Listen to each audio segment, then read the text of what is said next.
July 14th, 2015.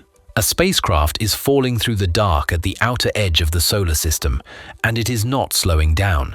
It cannot slow down. It has one pass, and one pass only, and it will be over in a matter of hours. At its closest, it comes within 11,095 kilometers of the surface below it. That is roughly the distance from London to Tokyo.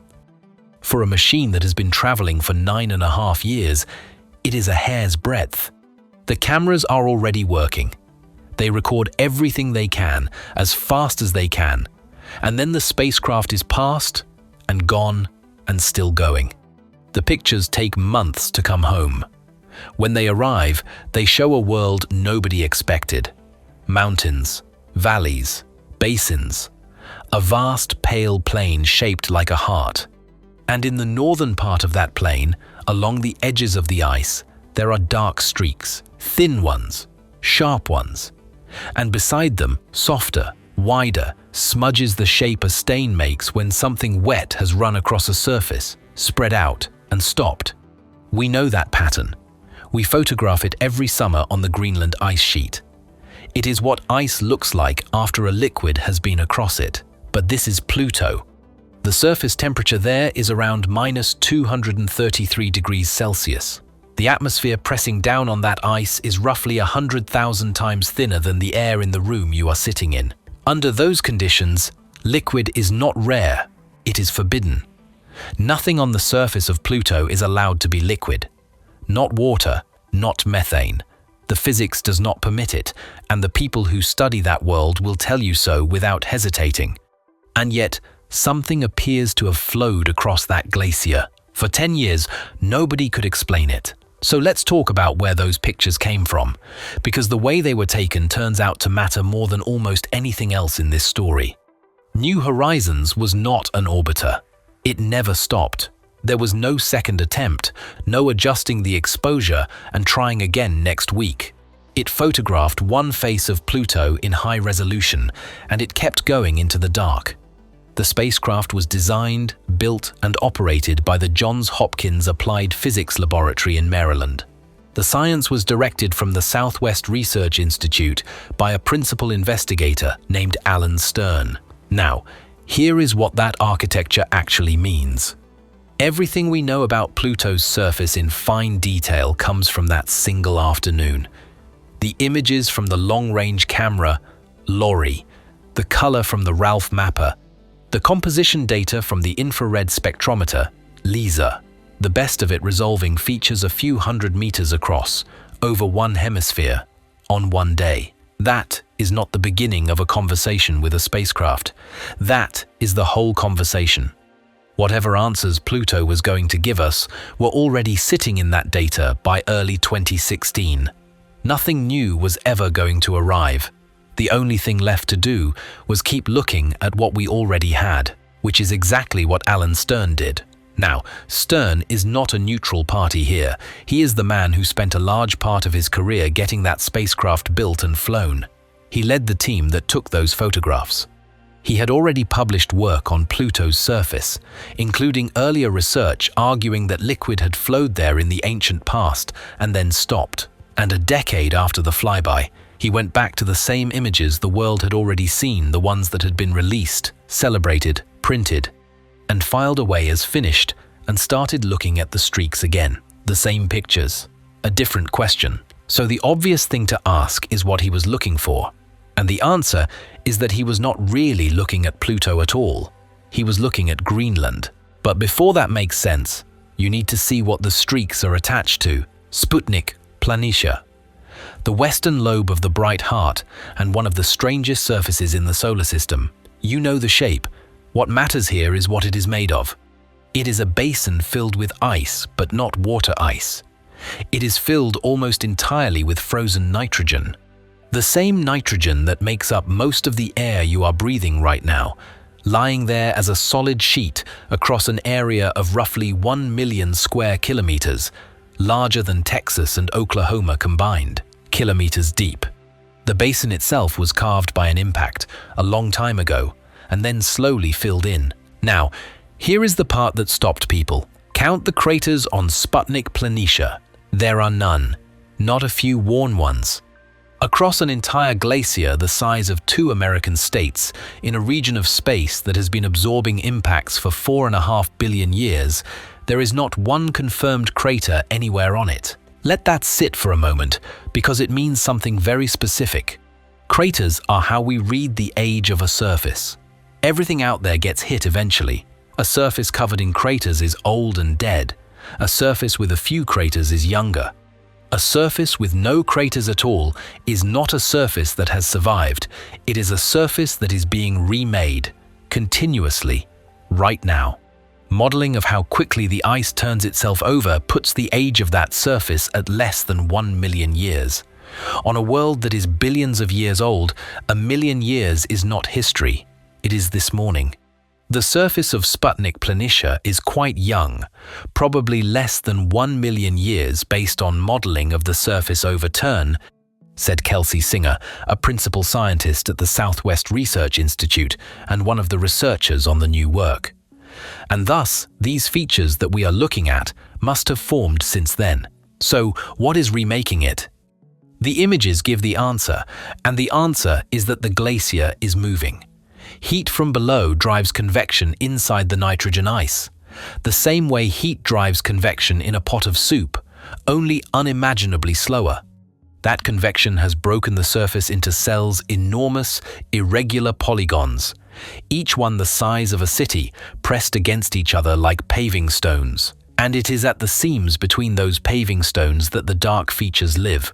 Thin, dark lines tracing the borders, broader, softer, dark patches spreading out beside them, which brings us back to the problem.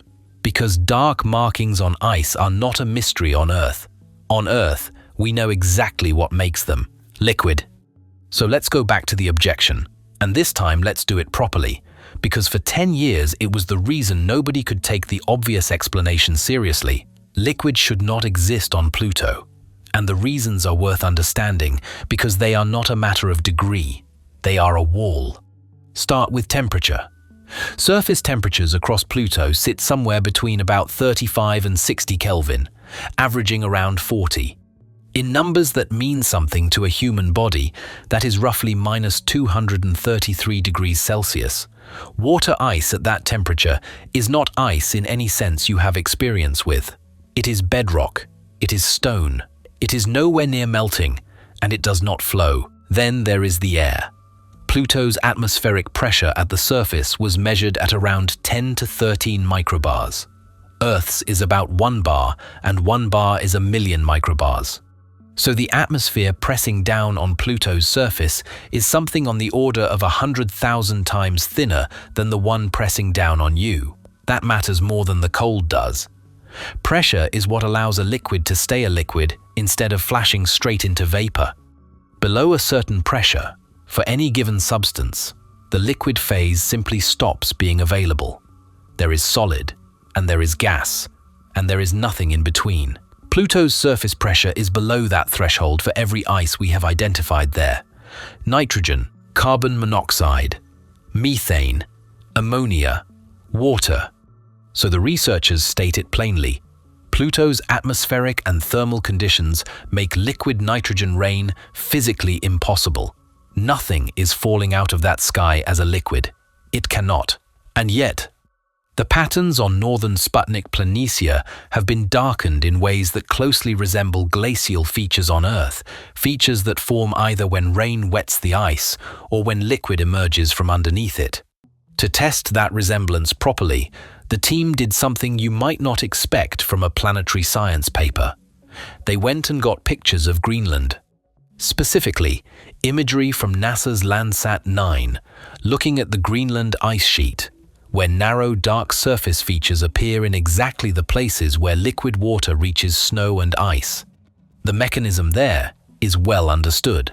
Liquid darkens ice, either by making the ice grains grow larger or by carrying dark impurities along with it. They put the two sets of images side by side, Greenland and a world 5 billion kilometers away.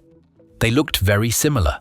Now, here is what the data actually suggests, and it is worth being precise about what this does and does not prove.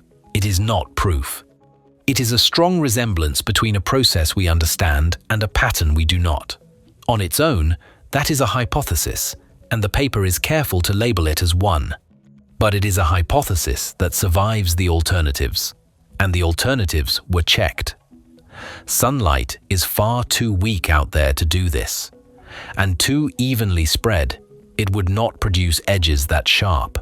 The other conventional explanations run into the same problem. Sharply bounded features need a sharply bounded cause. Something has to be arriving in specific places and not in others, which leaves one candidate. Not rain, not sunlight. Something coming up from below. So what would that mean? If the liquid cannot fall onto the glacier, it has to be made inside it. And there is a way for that to happen. Sputnik Planitia is kilometers thick. Its base is buried under all of that ice, insulated from the cold of space, and sitting on top of a world with a warm interior. Nitrogen ice melts at 63 Kelvin, far, far colder than water ice, which needs 273. Nitrogen is the one material down there that is anywhere near its melting point. Computer models led by Orkan Umuhan, a senior research scientist at the SETI Institute, showed that this is enough. At the base of the glacier, nitrogen ice can melt. And here is the elegant part. Liquid nitrogen is less dense than the solid nitrogen ice around it, so it does not pool at the bottom and stay there.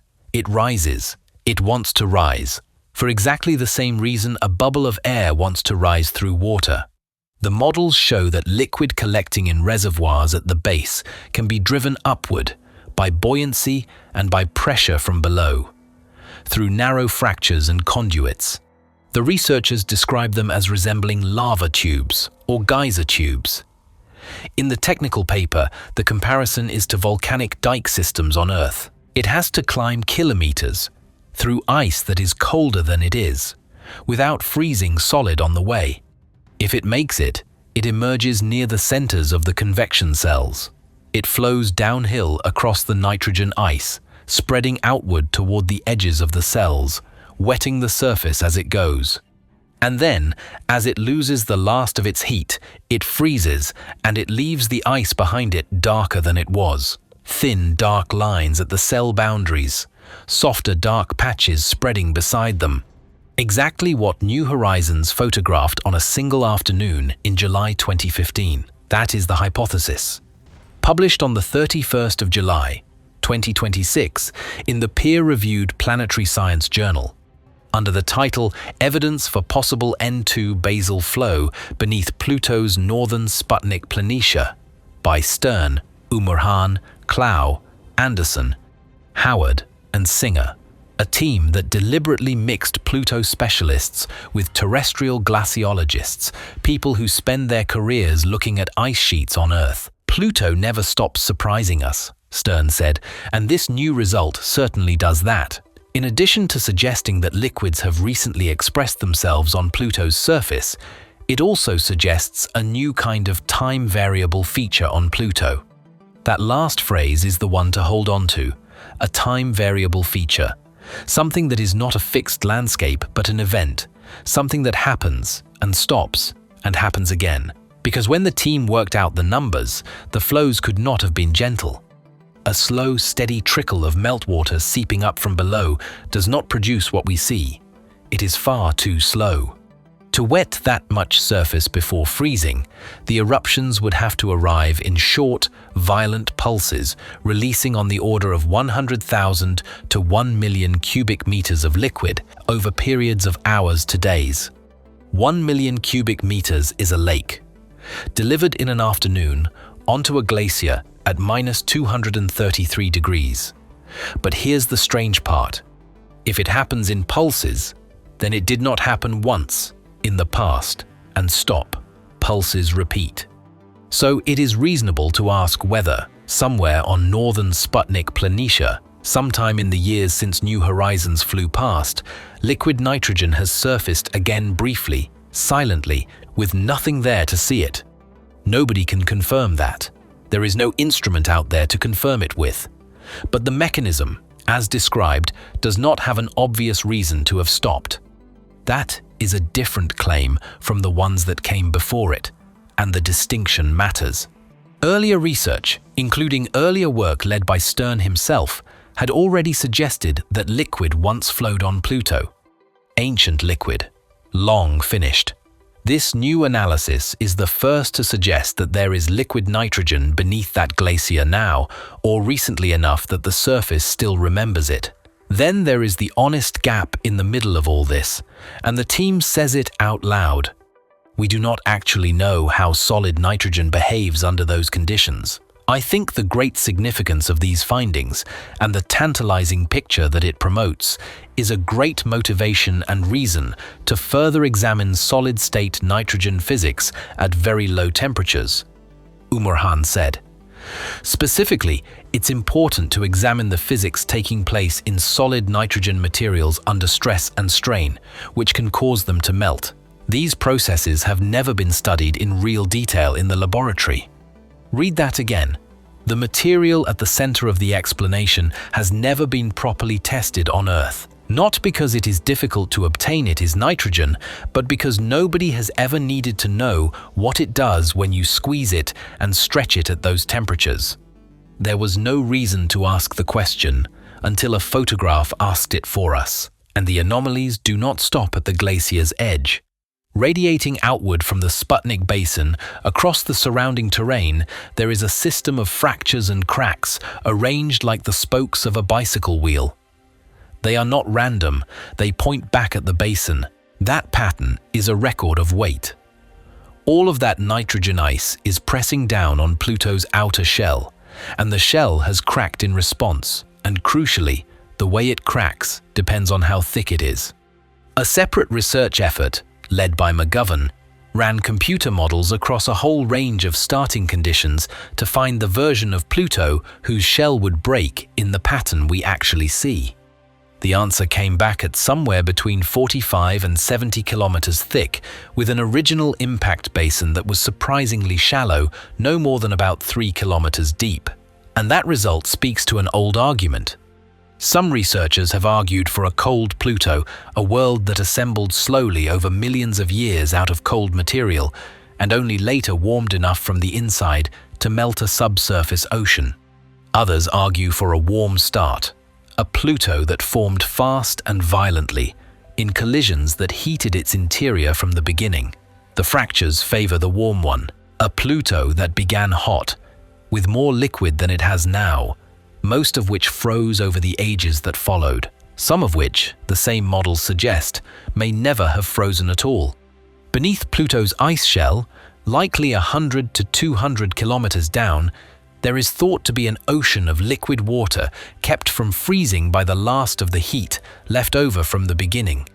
To judge how unusual any of this is, you need something to compare it against, and Pluto keeps failing to give us a clean comparison. Take the mountains southwest of Sputnik Planitia.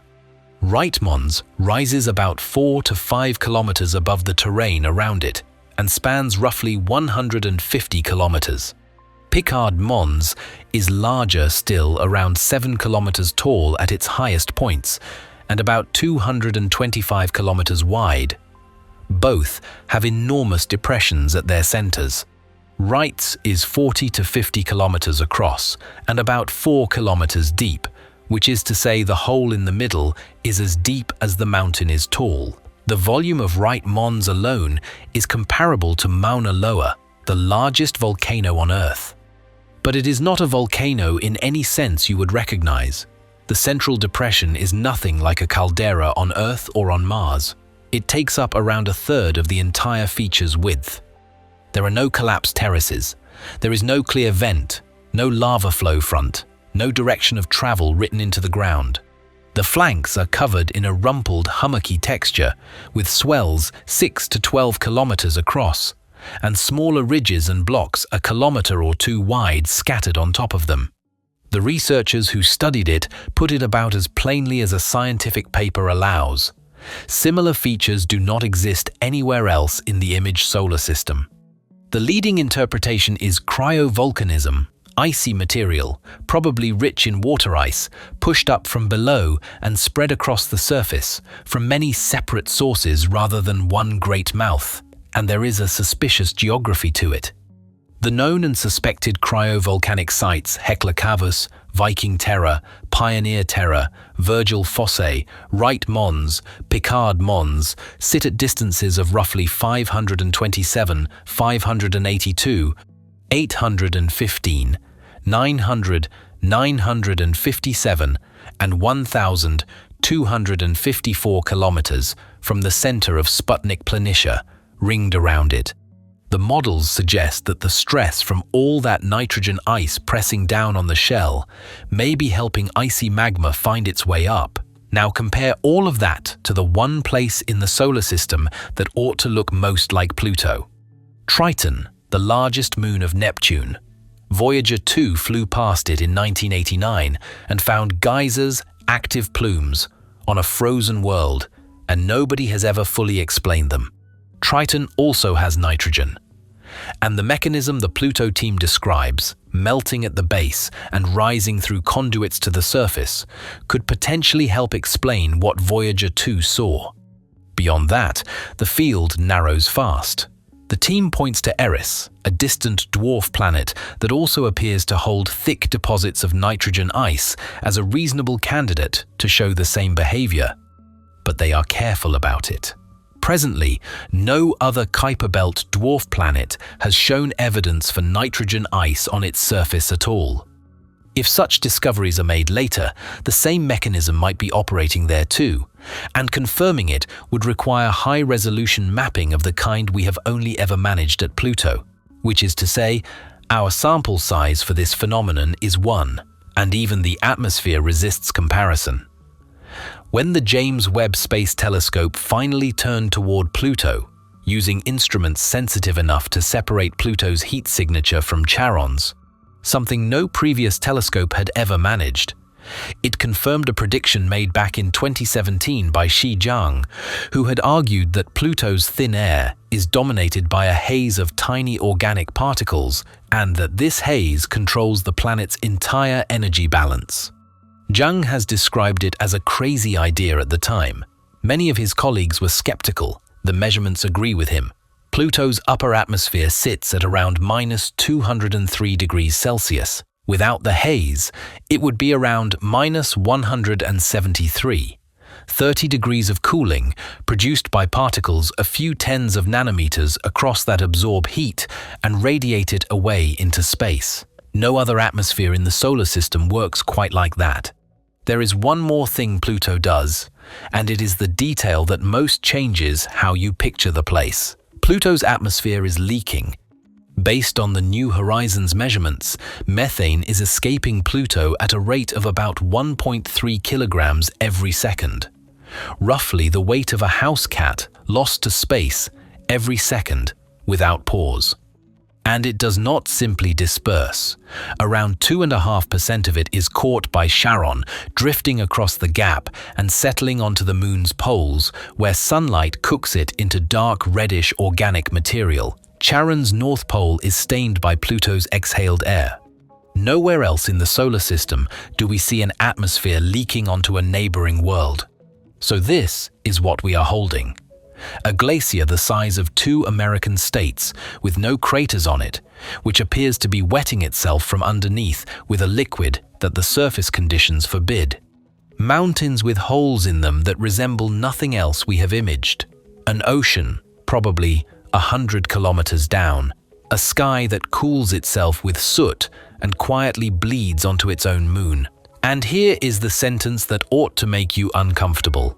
More than half of Pluto has never been mapped in high resolution. New Horizons photographed one face on one pass. The other side of that world, the hemisphere that happened to be turned away on the afternoon of July 14th, 2015, has never been seen at anything better than a blur. No region of Pluto, other than northern Sputnik Planitia, currently shows evidence of liquid rising from beneath a glacier. But that statement means far less than it sounds like, because we have not looked. There could be a dozen more places doing exactly this, and we would have no way of knowing. Everything in this story, every model, every argument about how Pluto formed, every calculation of how thick its shell is and how deep its ocean lies was reconstructed from a few hours of photographs taken by a machine that could not stop, of half a world, once. That is worth sitting with, because it inverts the usual feeling.